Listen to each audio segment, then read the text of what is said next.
How are you today, Mayor? Doing fine, Joe. Sun is out. Supposed to get a little above 30. We might actually have a little melting today. We'll take it. It's not going to be anytime quick, that's for sure. No, agreed. Yeah. And it's going to refreeze every night, so there's that too. And get real cold again, I guess, over the weekend. This weekend is looking bitter, yeah, again. Quite a winter. So far, it's like the old-fashioned ones we used to have when we were kids, exactly. That's true, yeah. How's when you walk to school uphill both ways in the snow? Barefoot with holes in your gloves, right? That's right. If you had gloves. That's right. Every time you tell the story, it gets a little worse. Good. Speaking of, how is the snow removal effort going in the city? I mean, it's going pretty well. I mean, as I think most people know, we're a pretty dense city. There's not a lot of room to push the snow. The streets are tight, side streets are tight. So we've, since the storm, and I think overall the guys worked very hard in getting through the storm, and I think that we did a pretty good job. But the issue is always, okay, what about the commerce areas, near the T-stations, bus stops, around the schools? So we've been chipping away. We've had a nighttime operation going on for several days. We have an enormous mountain of snow down at the shipyard. Dan Quirk has so graciously provided some space for us to do just this. We have dozers and loaders pushing it up and pushing it higher and higher, so to try to save some space. But we've been chipping away at it. The first priority, of course, is schools. When we first following the snowfall and the plowing, we hit all around the school areas, the bus stop areas, the drop-off areas, to try to make it as safe as possible. And then, of course, from there we branch out into other areas that may be school-related, and then, of course, T-related, and then commerce areas, some of the business districts, the corners where the crosswalks are, and we get, people to call in. We work with the councils, people that call in, and we chip away at other areas. We did around the funeral homes, for example. We need to help people when they're going through such a difficult time. So, Al Graziosi, the commissioner, and Superintendent Prendeville and the gang, they do a hell of a job, and it's going to be an expensive. It certainly is an expensive storm, and we're just trying to make it as safe as we can for people. Some concerns raised at the council meeting last night about sidewalks. Is there a particular focus on trying to clear sidewalks? Well, we punched through about 90 miles of sidewalk, and that goes with some of the commerce areas, but mainly the school roads. So we can't do every sidewalk. We can't do every house. We can't do every corner. That's absurd. And I understand that not everyone can shovel or move the snow with this kind of, obviously with this kind of volume, particularly the elderly and so forth. So we hope that neighbors help out. And I know in my neighborhood we got a guy who he has the snowblower and he goes up and down the street and helps everybody out. It's just we respond when requests come in. We try to help people, but the notion that we could do every sidewalk is just not feasible. And then you get into the question: okay, should we be finding people for not shoveling their walk? And I think there's some validity to that, perhaps with some of the commercial residential buildings where it's a for-profit entity more so than just somebody living there. But then when you get into the single-family homes, when people are in a position they just can't do it. I also know it's hard to get shovelers today.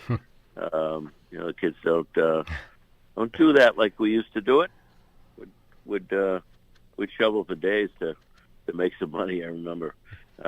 So we do the best we can. We'll certainly work with the council on their desires and wishes, and we'll figure it all out. Yeah. Speaking of cost, any price tag yet? I think the storm itself was probably $1 million, and subsequent to that, I'm not sure. We probably spend $250,000 to $300,000 a night when you're doing removal. You've got lots of vehicles, lots of trucks and loaders and things to make it happen. And so, we're looking at some other funding sources, perhaps some federal money on a portion of it. and do the best we can. Yeah. Does that blow the snow removal budget for the Oh, season? for sure. Yeah. I mean, we haven't had tough snow in a few years, Yeah. so we actually reduced the budget a little bit this year. So it is one of those items under state law, as you're well aware, Joe, that we're allowed to overspend, and then we figure it out at the end of the year. And if we have to put it with the tax rate, we do it at that point. Yeah. There's two things under the law. One is judgments. If there's a bad judgment against the city, and two is snow removal costs. Both can be rolled into the tax rate. So we'll never sacrifice safety, to save a buck. Again, I think we've done a pretty decent job overall. Has it impacted the move into the new public safety complex at all? No, it really hasn't. No, they're almost completely moved in. They're still working through. The contractor was still working through the punch list. It's the list of things that aren't quite right yet. You got to figure that out. That happens with every project, but most everybody's moved in. I don't believe they've switched over the 911 yet. I know there's a lot of work to that, and got to get that right. Yes. So yes. I don't know what the date is on that one, but there'll be Milton's our backup. We'll be working with them on that, and hopefully everything will go smoothly. Yeah, I spoke with the chief about that. He has a detailed plan in place, so there'll be uninterrupted service for sure. Yeah. I am sure he does. Yeah. Yes, he does. No question. He's a good man.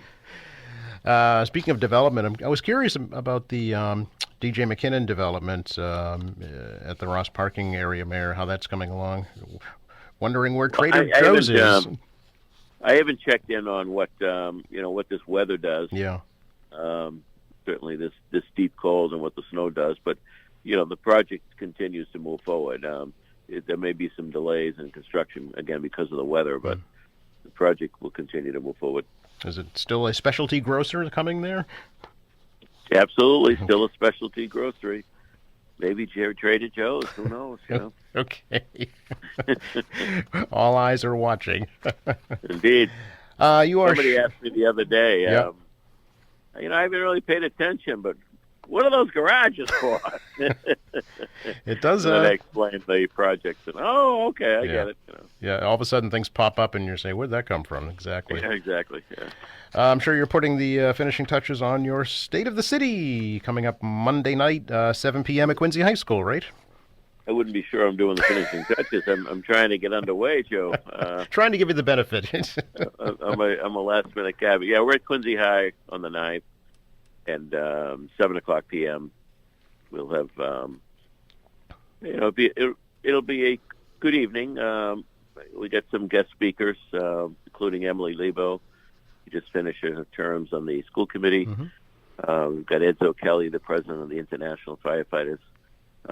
He'll be with us with a few words. The lieutenant governor is going to be with us to share a few words. Michael Bellotti with the master ceremonies, and we'll have some, the national anthem and a couple of prayers, and certainly we'll have the honor guards from both the police and fire departments as part of the program. So it should be a great evening. Yeah, that should be at 7 p.m. in the auditorium, open to the public, of course. And yes, there'll be a reception immediately following in the cafeteria. Some reflections, I'm sure, of the passing of two former mayors. Yes, we'll certainly honor both of them. Probably dedicate the night in both of their honor. Both pretty amazing local politicians, and both of them left their mark. That's for sure. Both of them left a legacy. I think both of them would say their greatest legacy was their families, and I think they both of them left large families, solid people, good citizens. So yes, we will touch on that. Sure. Always appreciate the opportunity to catch up with you, Mayor. Stay warm, Joseph. I'll do my best. You as well. Thank you. Yeah, bye-bye. Bye. It's Mayor Thomas Koch, our weekly City Hall update here on AM Quincy.